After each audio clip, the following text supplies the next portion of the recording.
सर्दियों में अगर आपका एलोवेरा का पौधा खराब होने लग गया है, इसके पत्तों ने अपना हरा रंग खो दिया है, तो आज की इस वीडियो में मैं आपके साथ शेयर कर रही हूँ कुछ ऐसे सीक्रेट टिप्स, कुछ ऐसे केयर टिप्स जिससे कि सर्दियों में भी आपका एलोवेरा का पौधा हरा भरा बना रहेगा। अगर एलोवेरा के पत्ते पीले पड़ने लगे हैं या फिर एलोवेरा के पत्ते भूरे हो गए हैं या फिर उनको देख करके लगता है कि इसके अंदर पानी भर गया है या फिर आपका एलोवेरा ग्रोथ करना बिल्कुल बंद कर चुका है, कोई भी नए पत्ते नहीं बना रहा है, तो आपका पौधा ग्रोथ भी करेगा, नए पत्ते बनाएगा और हरा भरा बना रहेगा, एक भी पत्ता खराब नहीं होगा। अगर सर्दियों में आपके एलोवेरा के पत्तों के ऊपर कुछ निशान से बनने शुरू हो गए हैं, इसके ऊपर गोल गोल से आपको धब्बे से दिखाई दे रहे हैं, तो इसका मतलब पौधे की मिट्टी में फंगस लग रहा है, इसकी जड़ों में कीड़े बन गए हैं। लेकिन ये कीड़े बनते कैसे हैं और सर्दियों में आपको अपने पौधे की जड़ में कीड़ा लगने से रोकना कैसे है? सबसे पहली चीज़, आपको एलोवेरा का पौधा जो है इसके गमले में जगह बना करके रखनी है, यानी मिट्टी साफ होनी चाहिए, इसके अंदर कोई घास वगैरह ना उगी हो। और हमेशा ध्यान रखें कि जो नीचे की पत्तियां हैं उन्हीं को हटाएं, इससे मिट्टी के अंदर जगह बनी रहती है, पौधे की जड़ों में ऑक्सीजन का संचार बना रहता है, तो पौधा आपका सांस लेता रहता है। मिट्टी में धूप लगती है जिसकी वजह से मिट्टी सूखती है। ये बहुत इंपॉर्टेंट पॉइंट है क्योंकि एलोवेरा एक ऐसा पौधा है जो कि बड़ी ही तेज़ी से ग्रोथ करता है और पूरे ही पॉट को वो ढक लेता है। जब भी आपको पत्तों की ज़रूरत हो तो हमेशा आप नीचे से पत्तों को हटाएं, इससे पौधे के अंदर जगह बनती रहेगी। इसके दो फायदे होंगे, एक तो आपके पौधे में कोई भी कीड़ा या फिर फंगस नहीं लगेगा, दूसरा जो पत्ते निकल करके आएंगे वो बहुत ही मोटे होंगे, उनके अंदर ज़्यादा जेल बनेगा।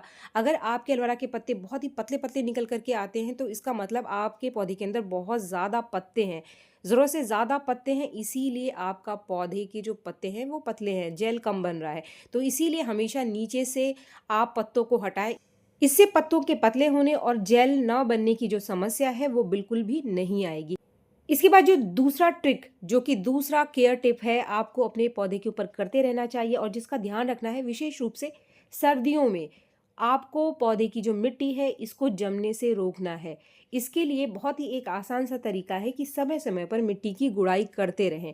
मिट्टी की गुड़ाई करते रहेंगे, मिट्टी हल्की सी सूखती रहेगी तो कभी भी मिट्टी आपकी जमेगी नहीं। और जब भी आप नए पौधे को लगाते हैं तो ऐसी मिट्टी का इस्तेमाल करें जो कि बहुत ज़्यादा चिकनी मिट्टी ना हो, आप भुरभुरी मिट्टी का इस्तेमाल करें जो कि कभी भी जमे ना।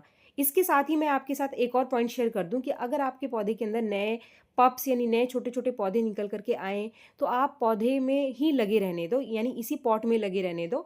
आप इसको अभी रिपोर्ट ना करो, इसको रिपोर्ट करने का जो सही समय है वो है फरवरी के बाद का, जब एलोवेरा की ग्रोथ सबसे अच्छी होती है। गर्मियों में और बारिश में एलोवेरा सबसे बढ़िया ग्रोथ करता है, उस समय आप एलोवेरा के पौधे की रिपोर्टिंग कर सकते हैं। चाहे आप नया पौधा खरीदें या फिर आपके पास छोटे पौधे हैं उनकी आप रिपोर्टिंग करना चाहते हैं, तो इस तरीके से गुड़ाई आप 15 दिन के अंतर पर अपने एलोवेरा के पौधे के अंदर सर्दियों में ज़रूर करें। ऐसा करने से पौधे की मिट्टी में कोई भी फंगस या फिर कीड़ा नहीं बनेगा, रूट रॉट नहीं होगा। तीसरा काम जो कि आपके पौधे में आपको करने से बचना है वो है पानी। पानी आपको कम से कम देना है। जब तक आपके पौधे की ऊपर की जो परत है वो सूखी सी दिखाई ना दे, आपको बिल्कुल भी पानी नहीं देना है। एक आध इंच आप मिट्टी को सूख जाने दो तभी आप पानी दो। एलोवेरा को अगर आप 10 दिन पानी नहीं दोगे तो ये खराब नहीं होगा, लेकिन अगर सर्दियों में आप ज़रूरत से ज़्यादा पानी इसको दे दोगे तो ये पक्का ख़राब हो जाएगा। और इसका जो साइन है, जो पत्तों के ऊपर सर्कल से बन जाते हैं, धब्बे से बनते हैं, वो ये साइन है कि आपके पौधे की मिट्टी में कीड़े लग रहे हैं, फंगस लग रहे हैं। तो आप जैसे ही ये चीज़ें दिखाई देनी शुरू हो, आप पानी को बिल्कुल रोक दो, मिट्टी को पहले सूखने दो अच्छे से, तभी आप पानी इसके अंदर दो। इसके बाद जो चौथा पॉइंट है कि एलोवेरा को कहाँ रखना चाहिए, तो फ्रेंड्स मेरा जो एलोवेरा का पौधा है ऐसी जगह पे रखा हुआ है जहाँ पर ऊपर तो शेड बना हुआ है हरे रंग का, लेकिन जो दिन की रोशनी है वो अच्छी खासी इसको मिलती है, पूरे दिन की रोशनी इसको मिलती है। तो आप भी अपने एलोवेरा के पौधे को ऐसी जगह पे रखो जहाँ अच्छी रोशनी इसको मिलती रहे, रोशनी की कमी नहीं होनी चाहिए।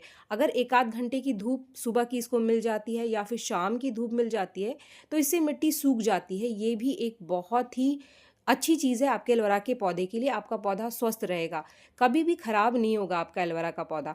इसको आप ऐसी जगह पे बिल्कुल भी ना रखो जहाँ पर कोहरा सीधे इसके पत्तों के ऊपर पड़े। इससे इसके जो पत्तों का रंग है आपको बदला हुआ दिखाई देगा, कोहरा इसके पत्तों को नुकसान करेगा। तो इसीलिए शेड में रखो, लेकिन अच्छी रोशनी वाली जगह पे रखो, ताकि समय पर इसमें जो भी आप पानी डालो, पानी सूख जाए और रोशनी इसकी मिट्टी में इसके पत्तों के ऊपर पड़ता रहे, तो आपके पौधे के जो पत्ते हैं वो हरे भरे बने रहेंगे, चाहे कितनी भी सर्दियाँ पड़े। कुछ इस तरीके से आप देख सकते हैं कि दिसंबर के महीने में भी पत्ते कितने ज़्यादा हरे भरे और स्वस्थ हैं। तो आपका एलोवेरा भी कुछ इसी तरीके से आप रख सकते हैं। अब बात कर लेते हैं हम इसके न्यूट्रिशन की। इसको खाद आपको कितना देना है, कौन सा खाद देना है जो आपके पौधे की ग्रोथ भी करेगा और पत्तों को हरा भरा बना करके रखेगा। कोई भी खाद आपको बहुत ज़्यादा नहीं देना है। महीने के अंतर पर आप इसको बस कोई एक खाद दे दो, जो आज के इस वीडियो में मैं आपको बता रही हूँ। लेकिन खाद देने से पहले मिट्टी को पहले सुखा लो। जैसे कि आप मेरे पौधे की मिट्टी देख सकते हैं, मैंने सुखा लिया और इसकी गुड़ाई कर लिया है।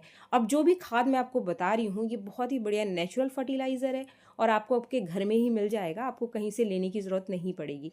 ये जो पहली चीज़ आप सफ़ेद से रंग की चीज़ देख रहे हैं, ये है अंडे का छिलका। इसका कुछ इस तरीके से तोड़ करके आप चूरा बना लो और मिट्टी को साइड में इस तरीके से थोड़ा सा गड्ढा सा आप कर लो, क्योंकि आपको इसको ऊपर नहीं बिखराना है, थोड़ा सा नीचे देना है और मिट्टी से इसको कवर कर देना है।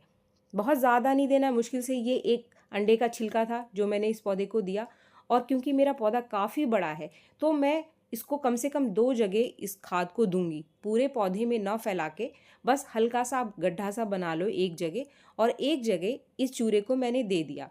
इसके अंदर बहुत अच्छी मात्रा में कैल्शियम और फास्फोरस है, जो कि आपके एलोवेरा की ग्रोथ को सर्दियों में भी बढ़ाएगा। अब ये जो चीज़ आप देख रहे हैं, इसको भी आपको इसके साथ देना है।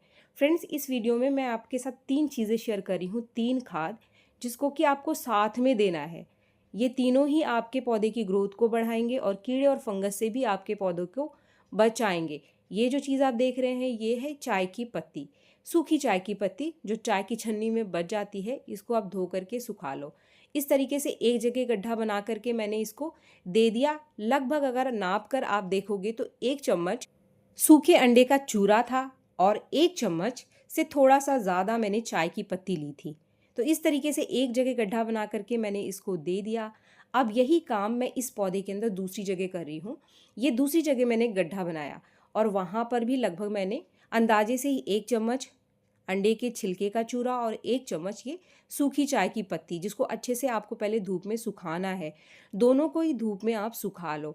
अब यहाँ पर कुछ लोग पूछते हैं कि अंडे का छिलका हम कौन सा ले सकते हैं, तो आप उबले अंडे के छिलके का भी इस्तेमाल कर सकते हैं और आप जो अंडे तोड़ करके तवे पर बनाते हैं उसका इस्तेमाल भी कर सकते हैं। फ्रेंड्स, ये अंडे का छिलका एक कमाल का नेचुरल फर्टिलाइज़र है, सोर्स है फास्फोरस का। एक नेचुरल बोन मील का काम करेगा ये, क्योंकि इसके अंदर कैल्शियम के साथ फास्फोरस भी आपके पौधे को मिल जाएगी। तो ये सीधे जड़ों के ऊपर असर दिखाता है। तो अगर कोई भी आपका पौधा ग्रोथ नहीं कर रहा है तो आप इसका इस्तेमाल फास्फोरस की कमी को पूरा करने के लिए कर सकते हैं। और इस समय जबकि हमारे एलोवेरा के पौधे की ग्रोथ काफ़ी स्लो हो गई है, तो ये आपके पौधे की ग्रोथ को बढ़ा देगा और आपका पौधा फिर से नए पत्ते और नए पप्स निकालना शुरू कर देगा। वहीं पर ये जो चाय की पत्ती है, ये आपके पौधों को हरा भरा बना करके रखेंगे। हरा भरा यानी कि आप इसको दोगे तो इससे नाइट्रोजन अच्छी मात्रा में मिल जाएगा, तो पत्तों के अंदर क्लोरोफिल की मात्रा अच्छी रहेगी, जिससे आपका पौधा सर्दी में भी हरा भरा बना रहेगा और आपके पौधे का एक भी पत्ता खराब नहीं होगा, पीला नहीं पड़ेगा। इसके बाद यहाँ पर इन दोनों खाद के अलावा इनके साथ एक तीसरी चीज़ मैं और दे रही हूँ, जो कि बहुत ज़रूरी है। आप इसको सर्दियों में अपने पौधे को ज़रूर दे देना। इसको देने से पौधे की मिट्टी में फंगस नहीं लगेगा, क्योंकि ये एक नेचुरल इंसेक्टिसाइड और फंगीसाइड का काम करता है। ये आपके घर के किचन में आपको मिल जाएगा। ये है हल्दी का पाउडर। जो खाद हमने दिया, अंडे का छिलका और हमने चाय की पत्ती दी, इसके साथ ही हम इसको भी अपने पौधे के अंदर दे देंगे। लगभग आधा चम्मच से थोड़ा सा ज़्यादा मैंने इसको कुछ इस तरीके से दे दिया है। इसके बाद मैं वाटरिंग करूँगी। आप चाहें तो पानी के अंदर हल्दी पाउडर को घोल करके भी अपने पौधे को दे सकते हैं। कोई भी तरीका आप दे सकते हो, लेकिन पानी आप लिमिटेड रखना। ऐसा नहीं कि आप अपने पौधे को खाद दे रहे हो तो बहुत ज़्यादा पानी आपको इसको देना है। ये गलती आपको नहीं करनी है, क्योंकि मैंने मेरे पौधों के अंदर खाद दिया है तो खाद नीचे तक चला जाए, जड़ें इसको अच्छे से एब्जॉर्व कर लें, तो इसके लिए थोड़ा-थोड़ा पानी देना ज़रूरी है और मेरे पौधे की जो मिट्टी थी वो सूख चुकी थी, तो इसीलिए मैं थोड़ा-थोड़ा पानी अपने पौधों को दे देती हूँ। लेकिन इस पानी को देने के बाद जब तक मेरे पौधे की मिट्टी फिर से ना सूख जाए, मैं इसको कोई भी पानी नहीं दूँगी। तो फ्रेंड्स, इस तरीके से सर्दियों में अगर आप अपने पौधे की केयर करेंगे तो आपका जो एलोवेरा का पौधा है, एक भी पत्ता पीला नहीं पड़ेगा और ख़राब नहीं होगा। मान लीजिए आपके पौधे के अंदर ये फंगस लग गया, आपके पौधों के ऊपर आपको जो पत्ते हैं वो ढीले से दिखाई दे रहे हैं, तो ऐसे में आप क्या करेंगे? ऐसे में सबसे पहले तो आपको अपने पौधे की पानी को बिल्कुल रोक देना है। पौधे को आप धूप में रख दो। धूप में रख करके इसकी मिट्टी को अच्छे से सुखा लो। आप चेक करो कि कहीं बेस में पानी तो नहीं रुक रहा है। आपके पॉट का जो छेद है वो कहीं बंद तो नहीं है। उसको आप ठीक करो। मिट्टी को सूखने के बाद सबसे पहले आप अच्छे से गुड़ाई करो इसकी। इसके बाद आपको लेना है लगभग आधा लीटर हल्का सा गुनगुना पानी। बहुत पानी को गर्म नहीं रखना है, नॉर्मल आपको लेना है। इसके बाद उसमें आधा चम्मच हल्दी पाउडर मिला करके अपने पौधे की जड़ को दे देना है। लेकिन सबसे पहले आप मिट्टी को अच्छे से सुखा लो। ऐसा करके आपका जो पौधा खराब हो रहा है, लगभग मर सा चुका है, वो भी ठीक हो जाएगा। अगर इसकी जड़ों में लगा हुआ फंगस ठीक हो गया तो पौधा सरवाइव कर जाएगा, दोबारा से रिवाइव हो जाएगा और फिर से नए पत्ते निकालना शुरू कर देगा। लेकिन जड़ों को बचाना ज़रूरी है। जड़ें अगर आप बचा लोगे तो आपका पौधा बच जाएगा। तो उम्मीद है वीडियो आपको पसंद आया होगा। वीडियो अगर आपको पसंद आए तो एक लाइक ज़रूर करें और मेरे चैनल को आपने अब तक सब्सक्राइब नहीं किया है तो मेरे चैनल को सब्सक्राइब भी ज़रूर कर लें। मिलते हैं मेरे नेक्स्ट वीडियो में, तब तक के लिए थैंक यू।